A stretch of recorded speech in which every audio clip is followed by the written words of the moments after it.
Malam ke-16.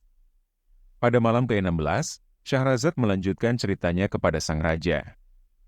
Saat itu aku panik setelah menyadari bahwa aku telah membunuhnya. Aku segera keluar dari tempat itu dan menutupnya kembali dengan tanah. Lalu, ketika aku menoleh ke laut, kulihat sebuah kapal sedang mendekat. Aku berpikir, mereka akan menemukan jasad pemuda itu dan menyadari bahwa akulah pembunuhnya. Mereka pasti akan membunuhku. Dengan ketakutan, aku memanjat sebuah pohon tinggi dan bersembunyi di balik dedaunan. Sekelompok orang tiba, menggali tanah, dan turun ke dalam ruangan. Mereka melihat pemuda itu tergeletak seolah tertidur, wajahnya bersih dan memakai pakaian rapi, tetapi ada pisau tertancap di dadanya. Tangisan mereka pecah, lelaki tua yang ada di sana langsung pingsan. Para pelayan berpikir lelaki tua itu akan menyusul putranya. Mereka membungkus jasad pemuda itu dengan kain sutra dan kembali ke kapal. Lelaki tua itu mengikuti, namun ketika melihat putranya dibaringkan, ia jatuh ke tanah, mencabuti janggutnya, dan pingsan lagi. Salah satu pelayan menyelimuti lelaki tua itu dengan kain sutra dan duduk di sisinya. Aku, yang masih di atas pohon, menyaksikan semuanya dengan rasa takut dan sedih. Rambutku mulai memutih karena khawatir. Lelaki tua itu tidak sadar hingga malam menjelang. Ketika akhirnya tersadar dan melihat putranya, ia memukul wajahnya lagi dan membaca sebuah syair. Setelah membacanya, nyawanya pun berpisah dari tubuhnya. Para pelayan menangis semakin keras. Mereka meletakkan tubuh lelaki tua itu di samping putranya, lalu meninggalkan pulau itu. Setelah mereka pergi, aku turun dari pohon dan memasuki ruangan itu, memandangi barang-barang pemuda itu dengan pikiran bercampur aduk. Aku berkeliling pulau pada siang hari dan bersembunyi di ruang bawah tanah pada malam hari. Sebulan berlalu, dan aku mulai memperhatikan bahwa air di ujung barat pulau mengering sedikit demi sedikit. Akhirnya, setelah yakin bahwa jalur itu aman, aku menyeberangi air yang tersisa dan tiba di daratan. Aku mendaki bukit pasir yang sangat sulit, namun dengan tekad, aku berhasil melewatinya. Di kejauhan, aku melihat nyala api, dan aku pun segera ke sana, berharap bisa menemukan orang. Semakin dekat, aku melihat istana besar dengan pintu dari kuningan yang bersinar di bawah sinar matahari, seolah-olah seperti api. Aku duduk di depan pintu istana itu. Tak lama kemudian, datanglah 10 pemuda yang semuanya kehilangan mata kanan mereka, diikuti oleh seorang lelaki tua. Mereka heran dengan kisahku, lalu membawaku ke dalam istana. Di dalamnya, mereka duduk di sofa sendiri-sendiri, dengan lelaki tua itu duduk di tengah. Ia memperingatkanku untuk tidak bertanya mengapa mereka kehilangan mata atau mengapa mereka menghitamkan wajah mereka. Malam itu, mereka mengadakan ritual aneh. Setiap orang mendapatkan nampan berisi abu, lalu mereka mengolesi wajah mereka dengan abu tersebut sambil menangis. Mereka melakukan ini sepanjang malam hingga pagi hari. Rasa ingin tahuku membara, namun mereka memperingatkan agar aku tidak bertanya tentang hal itu. Namun, setelah sebulan penuh menyaksikan hal ini, aku tidak bisa menahan diri dan akhirnya memohon agar mereka menceritakan kisahnya. Akhirnya, mereka bercerita bahwa semua itu adalah akibat dari rasa penasaran mereka, yang menyebabkan mereka kehilangan mata dan menghitamkan wajah mereka. Mereka memperingatkanku bahwa jika aku terlalu penasaran, aku bisa bernasib sama seperti mereka. Namun, aku bersikeras untuk mengetahui lebih lanjut. Mereka kemudian merencanakan sebuah cara agar aku bisa menemukan jawabannya. Mereka menyuruhku membungkus diriku dengan kulit domba, dan seekor burung ruk besar akan datang untuk membawaku ke gunung tempat jawaban itu berada. Sesuai dengan rencana, burung itu datang, membawaku terbang tinggi dan menurunkanku di puncak gunung. Aku pun segera keluar dari kulit domba itu sehingga burung itu takut. Aku melanjutkan perjalanan hingga menemukan sebuah istana. Di sana tampak 40 gadis cantik yang tak akan melelahkan untuk dipandang. Ketika melihatku, mereka berkata, "Kami telah mengharapkan kehadiran Tuan selama sebulan." Mereka lalu mendudukanku di kursi yang tinggi dan berkata, "Mulai hari ini, engkau adalah raja, dan kami sebagai budakmu." Aku masih terkejut dengan itu semua. Mereka lalu mengeluarkan makanan, minuman, dan buah-buahan. Setelah itu, mereka mengeluarkan anggur dan bernyanyi. Anggur mulai berpengaruh, membuatku lupa semua permasalahanku. Ini adalah hidup, kataku. Ketika waktunya untuk tidur, mereka berkata, pilihlah yang kau suka untuk tidur bersamamu. Keesokan harinya, kami melakukan hal yang sama sepanjang hari, dan ketika akan tidur, mereka kembali mengajukan pertanyaan yang sama, dan aku pun memilih gadis lain. Tak terasa, setahun berlalu aku menghabiskan waktu bersama para gadis itu, menikmati hidup tanpa beban. Saat memasuki tahun baru, para gadis itu menangis dan aku bertanya, ada masalah apa?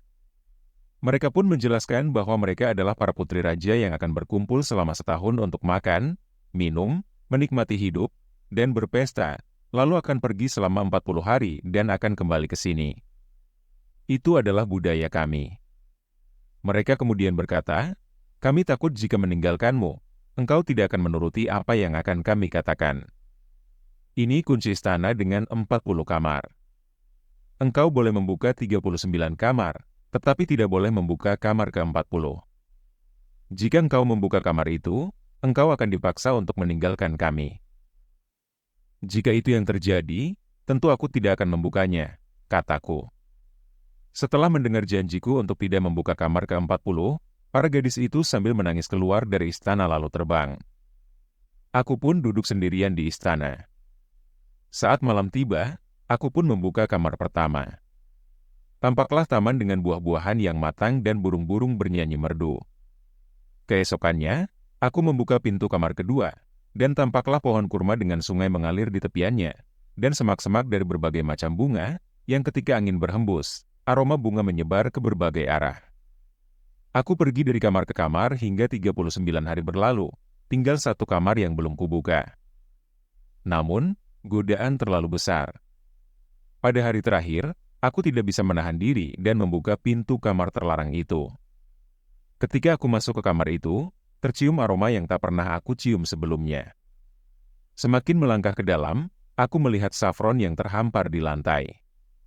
Aku pun terus melangkah ke dalam, dan tampaklah kuda yang berwarna sangat hitam, melebihi gelapnya malam. Aku pun segera menaiki kuda itu. Dengan hentakan kakiku, kuda tidak bergerak. Aku pun segera mencambuk kuda itu, dan seketika itu juga, kuda itu mengeluarkan sepasang sayap dan membawaku terbang ke angkasa, lalu mendarat di sebuah atap. Kuda itu mengibas-kibaskan ekornya dan mengenai mataku hingga membuatku buta. Aku segera turun dari atas atap. Aku bertemu dengan 10 pemuda yang buta di istana yang dulu aku singgahi. Mereka segera berkata, kau tidak diterima di sini. Aku menjadi seperti kalian, bolehkah aku minta nampan berisi abu untuk menghitamkan wajahku dan duduk bersama kalian, kataku. Para pemuda itu tetap menolak dan mengusirku dari sana. Aku pun segera meninggalkan mereka dengan perasaan sedih. Sambil menangis aku berkata pada diriku, aku bisa beristirahat dengan nyaman, tetapi rasa ingin tahuku merusak itu semua. Aku pun mencukur jenggot, rambut dan alis, lalu pergi dari satu tempat ke tempat lain. Dengan izin Allah, aku sampai di kota ini kemarin sore dan bertemu mereka, yang mana kami sama-sama orang asing di sini, dan semuanya buta di mata kanan. Demikianlah sebab musabab butanya sebelah mataku dan mengapa aku mencukur jenggot dan rambutku. Usaplah kepalamu dan silakan pergi, suruh gadis pemilik rumah. Demi Tuhan, aku tidak akan pergi sebelum mendengarkan kisah tamu-tamu yang lain, sahut si buta ketiga. Kemudian, gadis pemilik rumah berpaling kepada Khalifah Harun ar-Rasyid, Ja'far, dan Masrur. Baik, sekarang giliran kalian untuk menceritakan bagaimana kalian bisa sampai ke rumah ini, ujar gadis pemilik rumah dengan lembut kepada 3 tamunya. Ja'far, sang wazir, melangkah maju. Dengan tenang, ia menceritakan kembali kisah yang sebelumnya telah ia sampaikan kepada gadis penjaga pintu ketika mereka pertama kali memasuki rumah itu. Gadis pemilik rumah mendengarkan dengan seksama. Baiklah, kalian semua kubebaskan, ucap gadis itu tanpa banyak basa-basi. Para tamu pun segera meninggalkan rumah tersebut. Saat mereka tiba di sebuah lorong, tiba-tiba Khalifah Harun ar-Rasyid, yang sedang menyamar, bertanya, kemana kalian hendak pergi sekarang?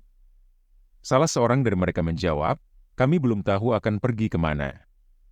Kalau begitu, bermalamlah di rumah kami, ajak sang khalifah. Setelah itu, khalifah menoleh kepada Ja'far dan berkata, bawalah mereka. Besok pagi, hadapkan mereka semua kepadaku. Kita akan lihat apa yang terjadi. Ja'far, seperti biasa, dengan sigap melaksanakan perintah sang khalifah.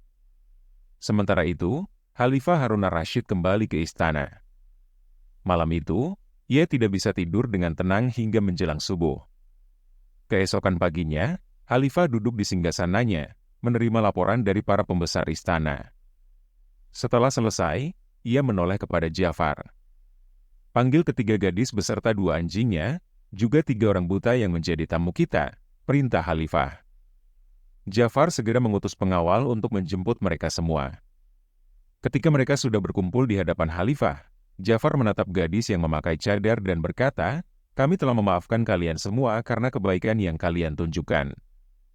Namun, sekarang, kalian sedang berdiri di hadapan Yang Mulia Khalifah Harun ar-Rasyid, keturunan kelima dinasti Abbasiyah.